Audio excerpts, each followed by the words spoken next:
dipersiapkan untuk menjadi besar, dipersiapkan untuk menjadi besar. Keluaran 19 ayat yang ke-10 dibacakan, Bu. Keluaran 19 ayat yang ke-10. Ayat 10 dan 11. Keluaran 19 ayat 10 dan 11. Berfirmanlah Tuhan kepada Musa, pergilah kepada bangsa itu, suruhlah mereka menguduskan diri pada hari ini dan besok, dan mereka harus mencuci pakaiannya. Menjelang hari ketiga mereka harus bersiap, sebab pada hari ketiga Tuhan akan turun di depan mata seluruh bangsa itu di Gunung Sinai. Ya, di Tuhan. Bapak Ibu Saudara yang dikasihi oleh Tuhan, ayat ini menjadi ayat yang menarik, ya, karena kita tahu ketika Musa di Gunung Sinai, Musa melakukan puasa supranatural. Puasa supranatural adalah puasa yang hanya dilakukan oleh Nabi Musa dan Tuhan Yesus, ya. Musa puasa supranatural untuk menerima 10 hukum. Tuhan Yesus puasa supranatural mempersiapkan dirinya sebelum melayani. Dan kita lihat di dalam Keluaran 19 ayat yang ke-10 ini, bagaimana di sana Musa memerintahkan kepada Yosua untuk mengatakan kepada bangsa Israel supaya mereka menguduskan diri dan mencuci pakaiannya, ya. Ini satu hal yang menarik, begitu detailnya firman Tuhan ketika memerintahkan sesuatu hal, ya. Tidak hanya orangnya yang harus dikuduskan, sampai dengan pakaiannya harus disuci atau dibersihkan. Bapak Ibu Saudara yang dikasihi oleh Tuhan, dan di sini kita boleh melihat bahwa bangsa Israel sedang menanti sesuatu yang luar biasa, sesuatu yang memang akan Tuhan nyatakan, di mana Tuhan memberikan 10 hukum, ya, yang ditulis di atas 2 loh batu, dan ini menjadi dasar dari banyak hukum yang ada. Dan salah satunya adalah hukum yang dibuat di Den Haag, Belanda, aturan hukum internasional. Salah satu dasar di dalam pembuatan hukum itu adalah 10 hukum Tuhan atau 10 perintah Tuhan. Nah, Bapak Ibu Saudara yang dikasihi oleh Tuhan, kita melihat di sini betapa pentingnya sebuah kekudusan yang Tuhan minta terhadap umatnya sebelum Tuhan memberikan 10 hukum itu kepada umatnya, ya. Nah, ini kita boleh lihat sesuatu yang kudus harus diterima dalam kondisi yang kudus, karena sesuatu yang tidak kudus jika diterima dengan yang tidak kudus, maka yang kudus itu akan menghancurkan yang tidak kudus. Nah, ini adalah satu ketetapan yang Tuhan perintahkan untuk menjadi sebuah perhatian bagi kehidupan bangsa Israel. Bapak Ibu Saudara yang dikasihi oleh Tuhan, pengudusan itu dikerjakan dengan pengampunan, ya. Dan pengampunan itu hanya bisa diberikan oleh Tuhan Yesus, di mana pengampunan yang Tuhan berikan kepada kita adalah sebuah pengampunan yang luar biasa. Sekali Tuhan kerjakan untuk selamanya melalui kematiannya di atas kayu salib. Jadi salib itu adalah sebuah hal yang luar biasa, bukan menjadi kebodohan tetapi menjadi kekuatan bagi orang percaya, bahwa di dalam salib itu ada kekuatan ilahi yang mengasihi, ada kekuatan ilahi yang sungguh-sungguh menjangkau di dalam kehidupan kita, ya. Kalau saudara tahu ketika Tuhan Yesus disalib, itu ada satu istilah di dalam bahasa Ibrani itu, kalau tidak salah katanya itu kem, ya. Jadi satu kata yang namanya itu ken. Ken itu artinya Allah membungkuk dan Allah mengambil manusia, memperhatikan manusia. Jadi tidak hanya Allah melihat kamu berdosa, tetapi Allah membungkuk dan Allah mengerjakan sesuatu di dalam kehidupan manusia. Dan ini adalah satu hal yang luar biasa. Kalau saudara ingat, sebelum peristiwa daripada Musa memberikan 10 hukum Tuhan ini, bangsa Israel sedang mengalami penindasan di Mesir yang lebih kurang selama 400 tahun. Satu masa yang panjang. Tetapi di tengah-tengah masa itu ada banyak hal yang Tuhan nyatakan. Salah satunya Tuhan memberi 10 hukum. Bapak Ibu Saudara yang dikasihi oleh Tuhan, dan kita boleh melihat di sini peran daripada Musa yang menjadi perantara untuk menyampaikan hukum Tuhan kepada bangsa Israel, dan yang menerima hukum itu dan untuk diserahkan kepada bangsa Israel. Kita melihat satu hal yang luar biasa dalam kehidupan Musa, ya. Firman Tuhan katakan Musa harus berpuasa 40 hari sampai 40 malam. Dan yang menarik, ketika Musa sedang berpuasa, Musa kepengen lihat wajahnya Tuhan itu seperti apa. Tetapi Tuhan tidak mengizinkan. Tuhan katakan kalau Tuhan menampakkan wajahnya kepada Musa, maka itu adalah sebuah kebinasaan. Dan firman Tuhan katakan Tuhan hanya menunjukkan punggungnya, bagian belakangnya untuk dilihat oleh Musa. Bapak Ibu Saudara, ternyata pertemuan Musa yang hanya sebentar dengan Tuhan itu membuat di dalam kehidupan daripada Musa itu wajahnya juga bercahaya. Sehingga ketika menjumpai bangsa Israel, Musa harus menutup kepalanya supaya bisa datang menjumpai bangsa Israel. Kita melihat kekudusan ketika berkarya dalam kehidupan orang percaya, itu sesuatu hal yang luar biasa terjadi. Dengan kata lain, ketika kekudusan itu hinggap di dalam kehidupan kita, setiap kehidupan kita akan menampilkan sebuah karisma, menampilkan sebuah wajah ilahi, menampilkan sebuah kehidupan yang memancarkan kasih-Nya, memancarkan cintanya Tuhan di dalam kehidupan kita. Bapak Ibu Saudara yang dikasihi oleh Tuhan, sejenak kita mau melihat kehidupan daripada Musa. Musa sebelum menjadi seorang nabi, kalau boleh saya katakan nabi yang luar biasa. Dia tidak hanya berjumpa dengan Tuhan, tetapi dia memimpin lebih kurang hampir 2 juta orang keluar dari Mesir menuju tanah perjanjian. Ini bukan hal mudah, ini sebuah proyek yang besar. Seseorang yang tahu tanggung jawab yang akan dia emban, maka dia tahu betapa luar biasanya itu. Dan Musa sempat berkata kepada Tuhan, Tuhan, aku ini orang yang nggak bisa ngomong. Tuhan, aku ini orang yang bodoh, aku ini orang yang lemah. Tetapi di sana Tuhan katakan, apa yang kamu punya? Tongkat, ya. Lalu dengan tongkatnya, lalu Tuhan juga memerintahkan Musa untuk membawa Harun menjadi juru bicaranya. Bapak Ibu Saudara yang dikasihi oleh Tuhan, ketika kita sejenak melihat kehidupan daripada Musa, ya, Musa ini adalah orang yang istimewa kalau boleh saya katakan. Dia lahir dari sebuah keluarga yang ada di Mesir.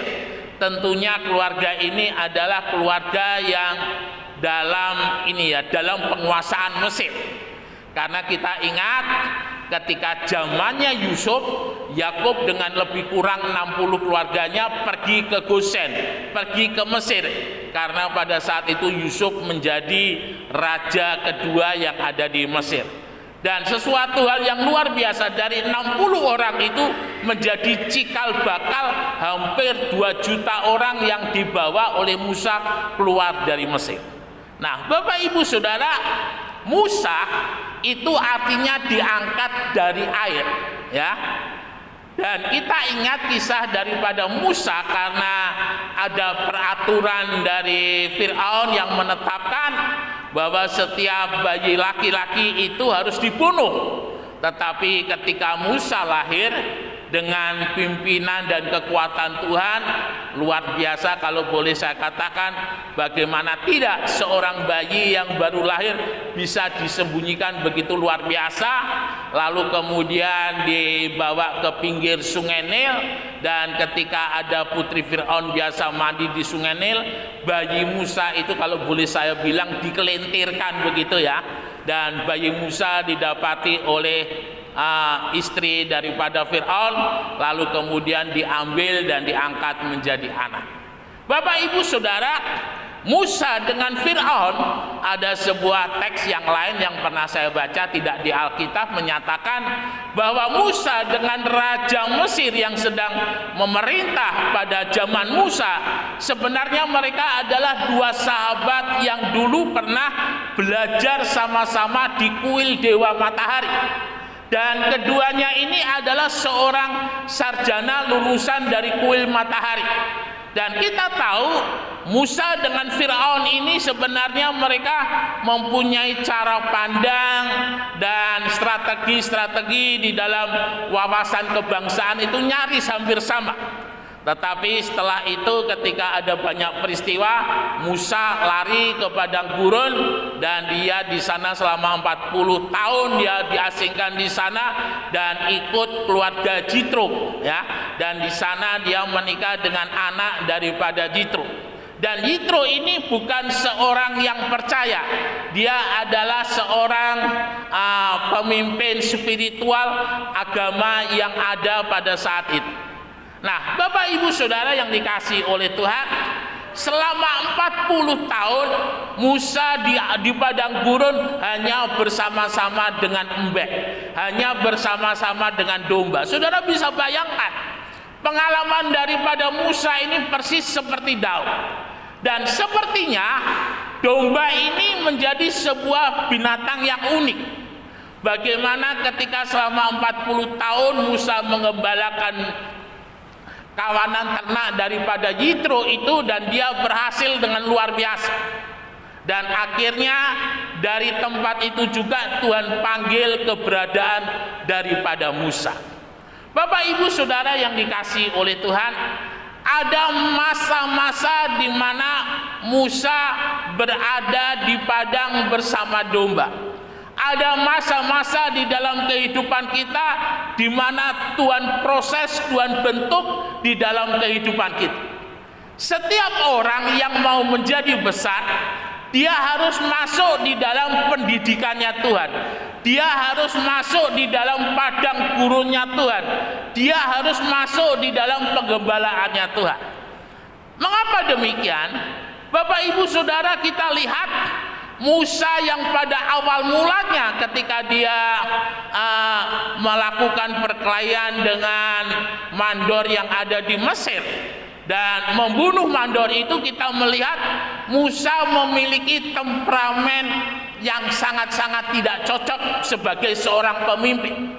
Musa harus mempunyai satu temperamen dari yang begitu keras, ketika dia di padang gurun diubahkan menjadi begitu lembut. Dan ini sebuah pelajaran yang tidak bisa dipelajari sekali dua kali.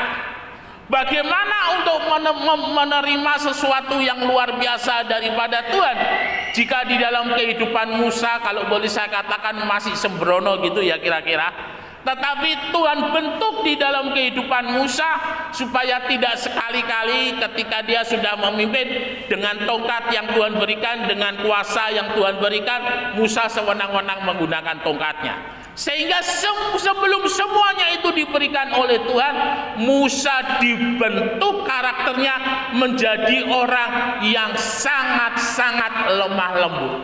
Bapak Ibu Saudara, ini adalah pekerjaan daripada Tuhan. Ini adalah yang Tuhan lakukan di dalam kehidupan Musa selama dia di padang gurun. Musa yang begitu keras, Musa yang kalau boleh saya katakan temperamennya begitu kasar, tetapi dia menjadi seorang yang lemah lembut. Sehingga beberapa kali firman Tuhan menuliskan bagaimana ketika bangsa Israel minta supaya dibawa kembali ke Mesir, Musa bisa mengendalikan dirinya. Nah, saudara yang dikasihi oleh Tuhan, ini adalah sesuatu hal yang Tuhan kerjakan ketika Musa di padang gurun. Sampai ketika sudah waktunya, Tuhan panggil Musa dan Tuhan berikan wewenang kepada Musa untuk memimpin bangsa Israel keluar dari Mesir. Ya. Dan kita tahu dengan 10 tulah yang Tuhan telah tentukan untuk bangsa Mesir, Musa menyampaikan semuanya kepada Firaun. Saudara yang dikasihi oleh Tuhan, dan akhirnya Musa memimpin bangsa Israel keluar dari Mesir. Nah, di dalam perjalanannya ternyata selama memimpin bangsa Israel ada seorang yang bernama Yosua atau Yusak. Dia adalah seorang hamba daripada Musa yang begitu setia menemani Musa. Dan Yosua ini kalau boleh saya katakan dia seorang hamba yang beruntung. Ketika Musa berada di Gunung Sinai, Yosua menemani Musa di sana. Jadi ketika Tuhan berbicara kepada Musa, Yosua tahu. Ketika Tuhan menyampaikan 10 hukum, Yosua tahu. Dan Yosua tahu segala sesuatu yang Tuhan lakukan kepada Musa. Dan itu sehingga membuat Yosua itu menjadi orang yang luar biasa. Ya. Jadi kita tahu mengapa Yosua bisa memiliki hati yang berani, hati yang sungguh-sungguh percaya akan penyertaan Tuhan, karena dia hidup lama bersama-sama dengan Musa. Dan ketika Musa wafat, lalu kemudian kepemimpinannya diteruskan oleh Yosua.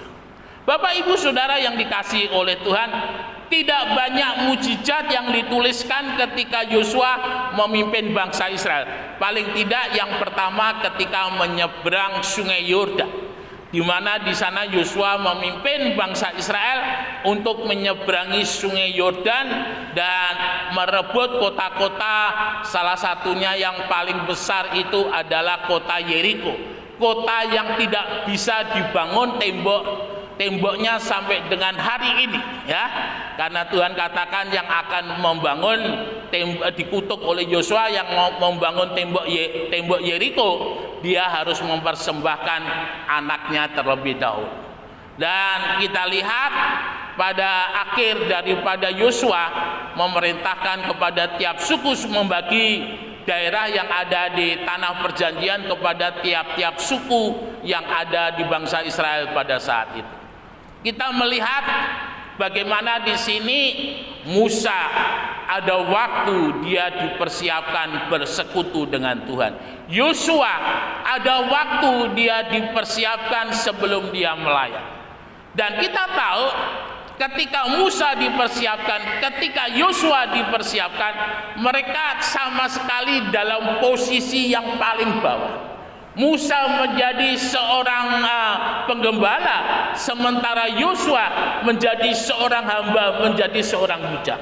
Nah, kita melihat dalam kehidupan Musa dan Yusak di sini, dia sama sekali tidak mengeluh dengan apa yang dia alami, tetapi dia hanya mengikuti. Dan kita sama-sama boleh melihat ternyata itu adalah sebuah sekolah sehingga menghasilkan pribadi-pribadi yang luar biasa yang dimiliki oleh Musa maupun Yosua. Nah, jika di dalam kehidupan kita sebagai orang percaya, Tuhan izinkan kita mengalami sekolahnya Tuhan, kita mengalami yang namanya pendidikannya Tuhan, biarlah kita dengan hati yang sabar, dengan hati yang sungguh-sungguh, dengan hati yang terbuka, kita mau hidup kita dipulihkan oleh Tuhan, dibentuk oleh Tuhan untuk menjadi kemuliaan. Tanah sebelum dia ditaburi dengan benih, maka tanah itu akan dihancurkan lebih dahulu. Tanah yang keras dan dibiarkan keras, dia ketika ditaburi benih, benih itu tidak akan hidup. Tetapi tanah itu ketika dia sudah dibajak, ketika dia sudah diolah, ketika dia sudah digemburkan, maka benih itu akan tertanam dan akhirnya tumbuh sebuah pohon. Nah, itulah kehidupan kita. Biarlah setiap kehidupan kita, ketika kita ada di sekolahnya Tuhan, kita mau sungguh-sungguh semakin membawa hidup ini dalam rencana dan kehendak-Nya. Rencana kehendak Tuhan itu pasti yang paling baik. Rencana dan kehendak Tuhan itu yang sungguh-sungguh teramat baik. Jika kita mau berada di sekolahnya Tuhan, maka saudara akan lihat suatu saat nanti saudara akan mengingat masa-masa di mana saudara mengalami itu semua. Saudara hanya mengatakan, terima kasih Tuhan, aku boleh berada di sekolahmu, aku boleh berada di dalam pendidikanmu, dan sekarang aku boleh melihat bagaimana Tuhan membuat hidupku menjadi sebuah hidup yang siap ditaburi, hidup yang dipakai, hidup bagi kemuliaan dan kebesaran nama Tuhan. Ketika kita mengalami hal-hal yang seperti ini, biarlah kita terus percaya kepada Tuhan, kita terus mengasihi Tuhan. Tidak ada yang namanya penderitaan itu terus-menerus ada dalam hidup orang percaya. Tetapi penderitaan itu Tuhan izinkan terjadi untuk kita boleh melihat kuasa Tuhan lebih besar dari semua yang kita alami. Sukacita Tuhan lebih besar dari apa yang kita alami. Damai sejahteranya lebih besar dari apa yang kita alami.